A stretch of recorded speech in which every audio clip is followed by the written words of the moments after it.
Welcome back to the channel, guys. So to start off, don't forget, trying to get to 1,000 subscribers on this channel, guys.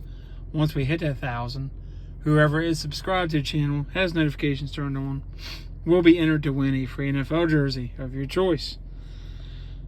So with that, we're going to get into the Dallas Cowboys. A lot of people picking the Eagles to win the NFC East, or as some people call it, the NFC least. I can understand that. I think this division is going to be a little better than expected this year. And I know. People aren't high on the Giants. Danny Dimes, no, he's this and that. Yeah, they got a decent coach. He's a first-time head coach, but he's a pretty good offensive coordinator.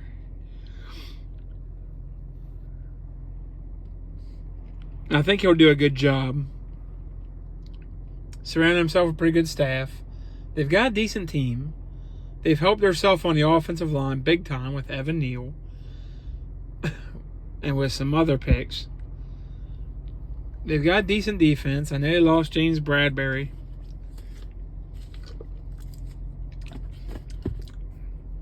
And we'll get to that in a minute. But more so on the Cowboys. Cowboys, yeah, they lost Amari Cooper. Blake Jarwin had the hip injury issue. But kind of like Terry Glenn possibly could have come back. He just didn't. Terry Glenn was a lot older as well. He was in his mid-30s when he had his injury back in 2008. When you watched the Hard Knocks episodes from 2008 Cowboys training camp, Terry Glenn was just old. He was just about done. And he was a good receiver. He was a heck of a receiver. And it's a shame. And, of course, he passed away years later, which is even sadder. But Blake Jarwin could, realistically, depending on what happens with his hip, could come back. But do you need him back? Now, some people are saying Jeremy Sprinkle is going to make the roster. Jeremy Sprinkle's not making the roster.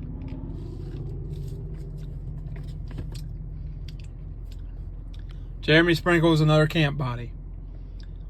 You haven't seen anything that tells you different. I haven't anyway. He doesn't wow you in blocking. He doesn't wow you. He doesn't contribute anything that he can't be replaced by any one of these rookies. I'm going to throw out a bold prediction for the Cowboys tight end class. Dalton Schultz probably going to play on the franchise tag. Ferguson's going to start over McEwen, and you might even see McEwen lose his job to Peyton Hendershot. Keep an eye on that tight end as well. Very underrated tight end. I like Peyton Hendershot. I think he's going to make the roster. Probably special teams as well as a backup tight end.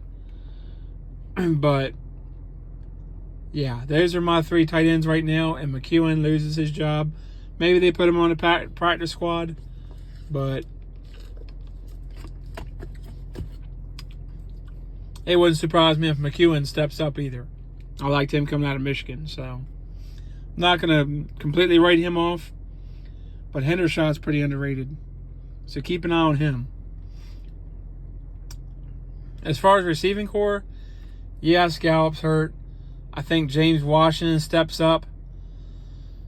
At least we hope. This is kind of his last chance.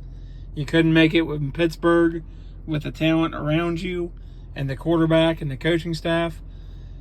Hard for me to believe you're going to be able to make it in Dallas, but it could happen. You still have CeeDee Lamb, who might have a breakout year. Love to see him have a breakout year. He's definitely capable of it. And we'll see what we get out of I'm going to botch his name, but the guy from Stanford. Fahiknu, I think it is. But I'm probably botched that name. TJ Vasher is an interesting one. I like him at Texas Tech. And Jalen Tolbert, don't count him out as well. And you have some other ones as well, Ty Fogali, or what? I can't pronounce his last name either. The kid from Indiana, I think it is. The undrafted kid. You're going to have some competition there, and that's a good thing. Offensive line. You're really hoping Josh Ball, if it wasn't last year for the off-the-field issue at Florida State, could have been a first-round pick. He was that talented. I'd like to see him step up and get it going. The 5th-round pick this year, I think, is very underrated. I think you have a better offensive line younger now than what people think. But no matter what, you're hoping Tyler Smith finds a spot. Whether it's left guard, left tackle, right tackle, you're hoping he finds a spot because you spent a first-round pick on him. And that's a premium pick. That's a guy that you're expecting to have for at least 5 years. That's a guy that you're expecting to start this year. That's a guy that you're hoping is going to be one of your franchise cornerstone pieces, especially in their eyes, hoping that he is the next Tyron Smith at left tackle. And hopefully, more than anything, healthier than Tyron Smith has been the last few seasons. But it was a big gamble. I think there's better players than him, but hopefully it shakes out and we don't have to wait 2 or 3 years. As far as Sam Williams, if he has cleaned up the off-the-field issues, not going to say he's the next Micah Parsons, but he at least has a chance to be an impact player this year. He wowed them in rookie minicamp, which isn't saying much because it's rookie minicamp.